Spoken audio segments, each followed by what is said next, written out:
नमस्कार, मैं Raj Bhardwaj. Spirit of imbibe YouTube channel में आप सभी का बहुत स्वागत है। यह चैनल आपके लिए लेकर हाजिर होता है बहुत सारी ऑडियो बुक्स, जिनमें कुछ किताबें पढ़ी जा चुकी हैं, जिन्हें आप प्लेलिस्ट खोल के सुन सकते हैं, जैसे कि कॉलिन हूवर का उपन्यास it ends with us, Mahabharata के पात्र द्रौपदी पर आधारित उपन्यास द्रौपदी की महाभारत, जिसकी लेखिका हैं चित्रा बनर्जी दिवाकरुणी, कृष्ण पर आधारित उपन्यास उपसंहार, लेखक काशीनाथ सिंह, अमृता प्रीतम की निजी जिंदगी को बयां करता रसीदी टिकट।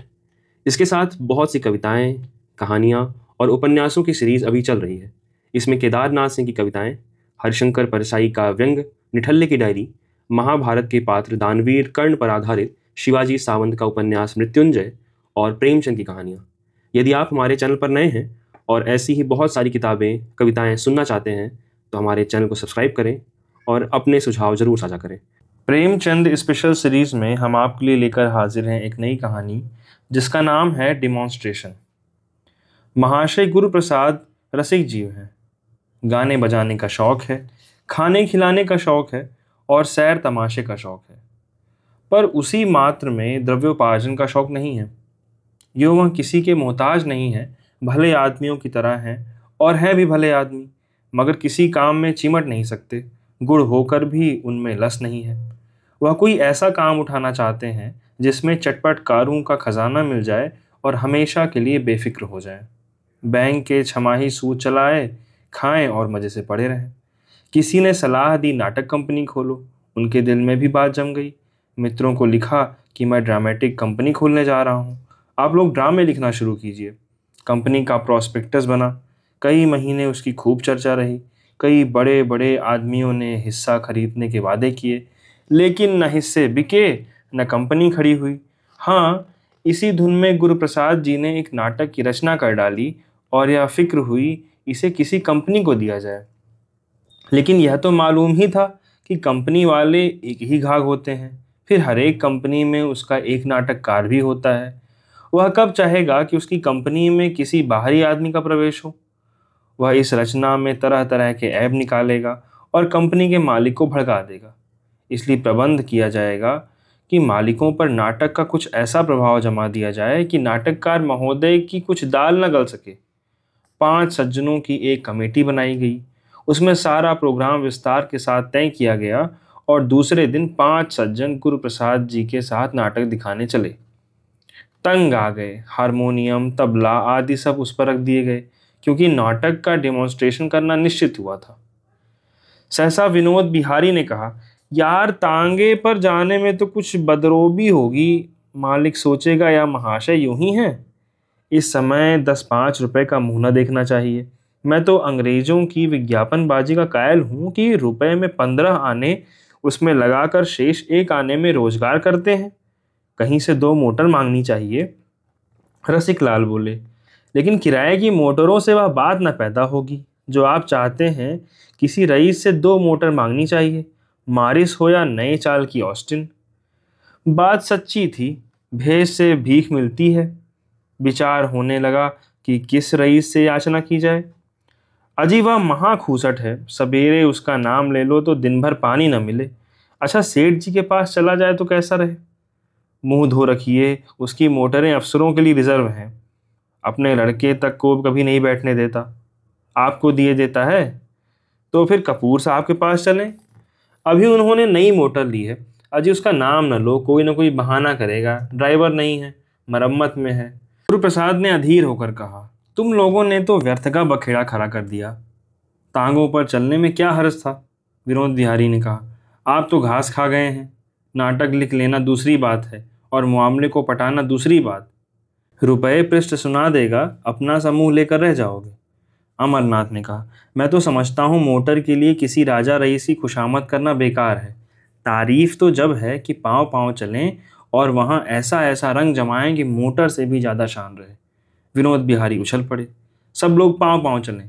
वहाँ पहुँचकर किस तरह बातें शुरू होंगी, किस तरह तारीफों के पुल बांधे जाएंगे, किस तरह ड्रामेटिस्ट साहब को खुश किया जाएगा, इस पर बहस होती जाती है।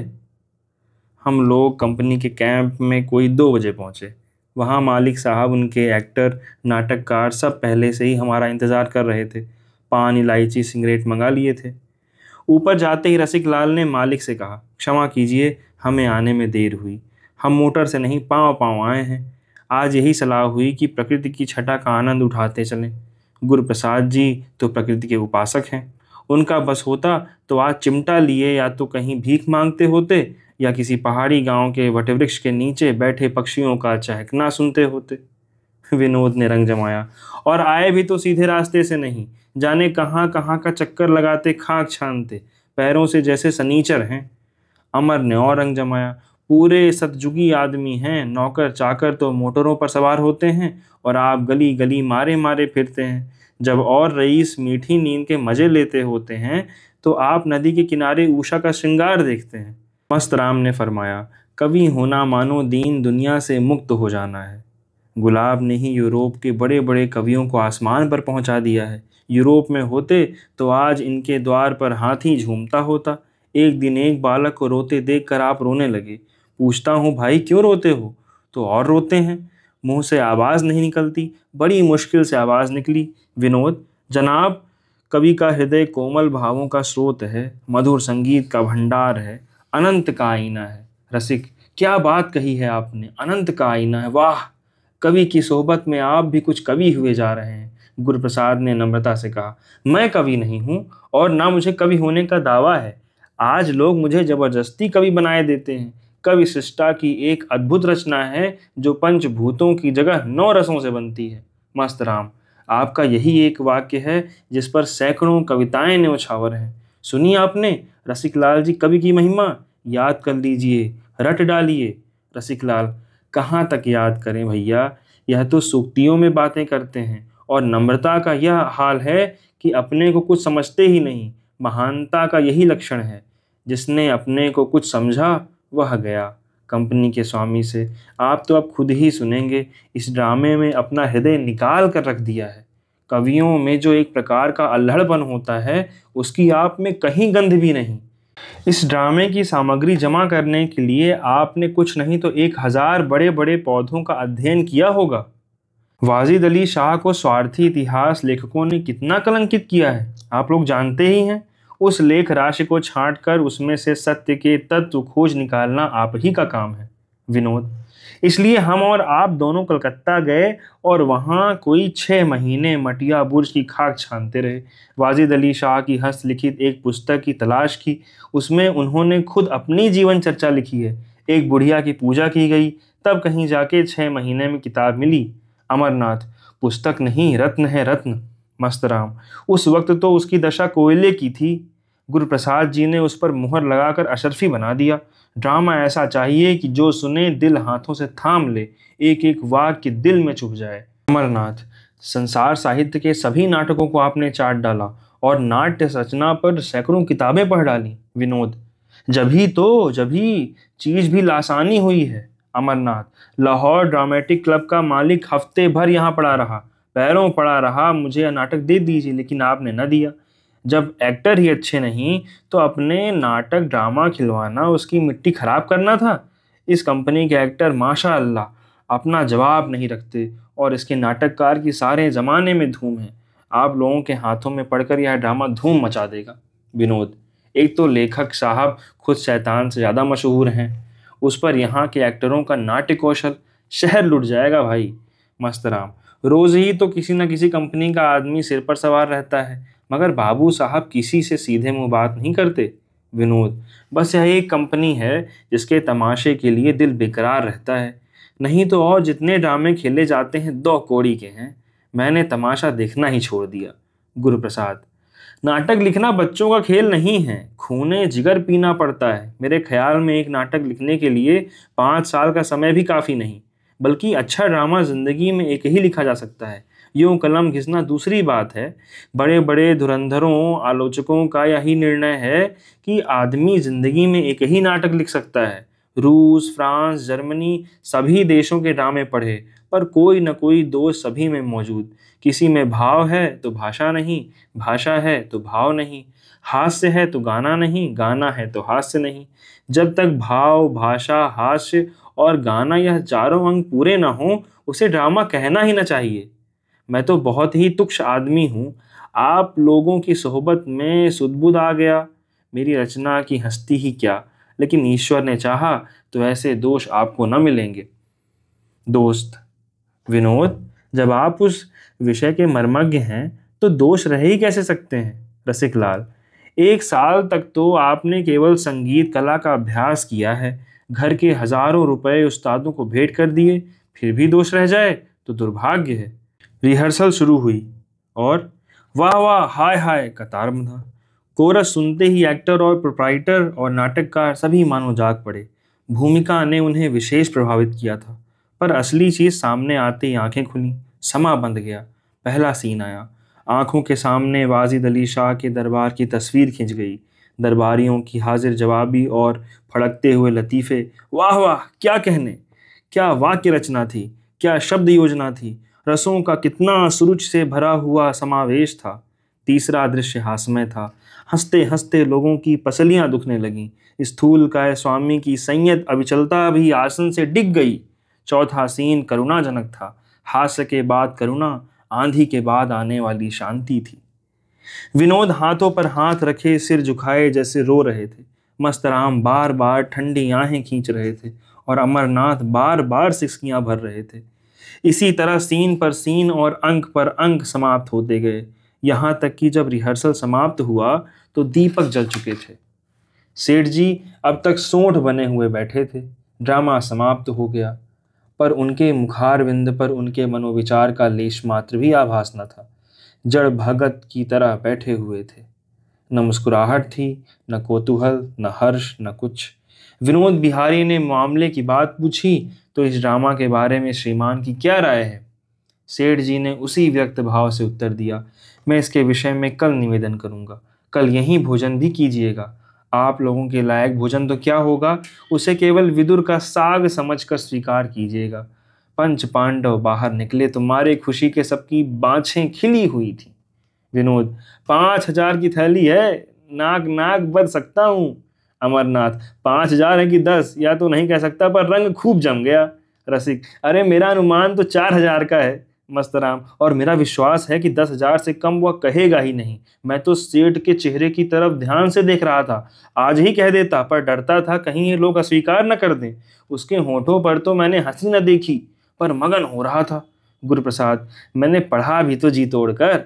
विनोद: ऐसा जान पड़ता था तुम्हारी वाणी पर सरस्वती बैठ गई हैं। सभी की आंखें खुली थीं। रसिक: मुझे उसकी चुप्पी से जरा संदेह है। अमर: आपके संदेह का क्या कहना, आपको ईश्वर पर भी संदेह है। मस्तराम: ड्रामेटिस्ट भी बहुत खुश हो रहा था। 10-12 हजार का व्यारा नारा है। भाई आज इस खुशी में एक दावत होनी चाहिए। गुरुप्रसाद: अरे तो कुछ बोहनी बट्टा तो हो जाए। मस्त: जी नहीं, तब तो जलसा होगा, आज दावत होगी।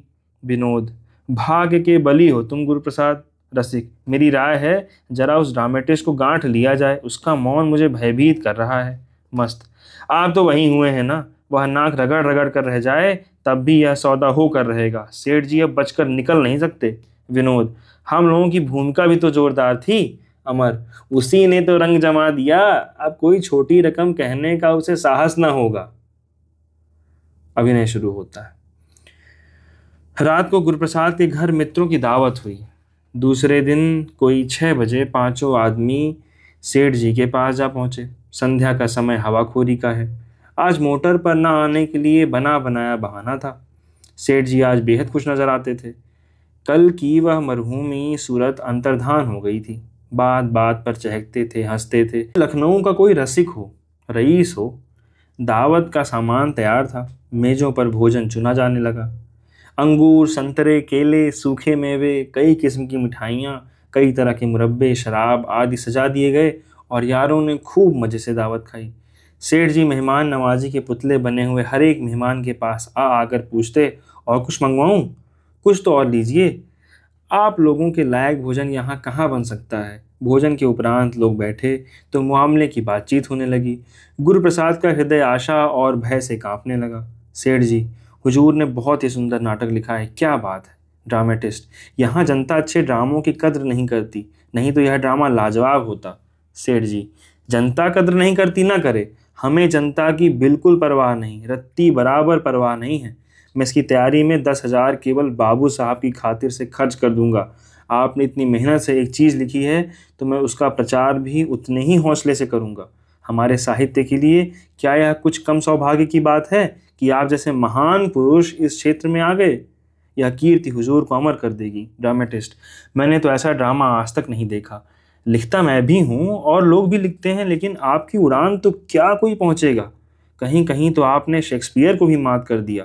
सेठ जी: तो जनाब, जो चीज़ दिल की उमंग से लिखी जाती है वह ऐसी ही अद्वितीय होती है। शेक्सपियर ने जो कुछ लिखा रुपए के लोभ से लिखा। अरे दूसरे नाटककार भी धन के ही लिए लिखते हैं, उनमें वह बात कहाँ पैदा हो सकती है। गोसाई जी की रामायण क्यों अमर है? इसलिए कि वह भक्ति और प्रेम से प्रेरित होकर लिखी गई है। सादी की गुलदस्तान और बोस्तान, होमर की रचनाएं इसलिए स्थायी हैं कि उन कवियों ने दिल की उमंग से लिखा। जो उमंग से लिखता है वह एक एक शब्द, एक एक वाक्य, एक एक उक्ति पर महीनों खर्च कर देता है। धनेक्षु को तो एक काम जल्दी से समाप्त करके दूसरा काम शुरू करने की फिक्र होती है। ड्रामेटिस्ट: आप बिल्कुल सत्य कह रहे हैं। हमारे साहित्य की अवनति केवल इसलिए हो रही है कि हम सब धन के लिए या नाम के लिए लिखते हैं। सेठ जी: सोचिए, आपने 10 साल केवल संगीत कला में खर्च कर दिए, लाखों रुपए कलावंतों और गायकों को दे डाले होंगे। कहाँ कहाँ से और कितने परिश्रम और खोज से इस नाटक की सामग्री एकत्र की, न जाने कितने राजों महाराजों को सुनाया। इस परिश्रम और लग्न का पुरस्कार कौन दे सकता है? ड्रामेटिस्ट: मुमकिन ही नहीं। ऐसी रचनाओं के पुरस्कार की कल्पना करना ही उनका अनादर करना है। इनका पुरस्कार यदि कुछ है तो वह अपनी आत्मा का संतोष है। वह संतोष आपके एक एक शब्द से प्रकट होता है। सेठ जी: आपने बिल्कुल सत्य कहा कि ऐसी रचनाओं का पुरस्कार अपनी आत्मा का संतोष है। यश तो बहुधा ऐसी रचनाओं को मिल जाता है जो साहित्य के कलंक हैं। आपसे ड्रामा ले लीजिए और आज ही पार्ट भी तकसीम कर दीजिए। 3 महीने के अंदर इसे खेल डालना होगा। मेज पर ड्रामे की हस्तलिपि पड़ी हुई थी। ड्रामेटिस्ट ने उसे उठा लिया। गुरु प्रसाद ने 3 नेत्रों से विनोद की ओर देखा। विनोद ने अमर की ओर, अमर ने रसिक की ओर, पर शब्द किसी के मुंह से न निकला। सेठ जी ने मानो सभी के मुंह सी दिए हों। ड्रामेटिस्ट साहब किताब लेकर चल दिए। सेठ जी ने मुस्कुरा कर कहा, हुजूर की थोड़ी सी तकलीफ और करनी होगी। ड्रामा का रिहर्सल शुरू हो जाए तो आपको थोड़े दिनों कंपनी के साथ रहने का कष्ट उठाना पड़ेगा। हमारे एक्टर अधिकांश गुजराती हैं, वह हिंदी भाषा के शब्दों का उच्चारण शुद्ध नहीं कर सकते, कहीं कहीं शब्दों पर अनावश्यक जोर देते हैं। आपकी निगरानी से यह सारी बुराइयां दूर हो जाएंगी। एक्टरों ने यदि पार्ट अच्छा न किया तो आपके सारे परिश्रम पर पानी पड़ जाएगा। यह कहते हुए उन्होंने लड़कों की आवाज़ दी, बॉयज़, आप लोगों के लिए सिगार लाओ। सिगार आ गया। सेठ जी उठ खड़े हुए। यह मित्र मंडली के लिए विदाई की सूचना थी। 5 सज्जन भी उठे। सेठ जी आगे आगे द्वार तक आए, फिर सबसे हाथ मिलाते हुए कहा, आज इस गरीब कंपनी का तमाशा देख लीजिए, फिर यह संयोग न जाने कब प्राप्त हो। गुरु प्रसाद ने मानो किसी कब्र के नीचे से कहा, हो सका तो आ जाऊंगा। सड़क पर आकर 5 मित्र खड़े होकर एक दूसरे का मुंह ताकने लगे। तब 5 ही जोर से कह कहा मार कर हंस पड़े। विनोद ने कहा, यह हम सबका गुरु घंटाल निकला। अमर: साफ आंखों में धूल झोंक दी यार। रसिक: मैं उसकी चुप्पी देखकर पहले ही डर रहा था। यह कोई पल्ले सिरे का घाघ है। मस्त मान गया इसकी खोपड़ी को यार, यह चपत उम्र भर न भूलेगी। गुरु प्रसाद इस आलोचना में शरीक न हुए। वह इस तरह सिर झुकाए चले जा रहे थे मानो अभी तक वह स्थिति को समझ ही ना पाए हों। बहुत शुक्रिया। अगर आपको ये कहानी पसंद आई हो तो कृपया आप इस पर अपने कमेंट ज़रूर साझा करें और धन्यवाद।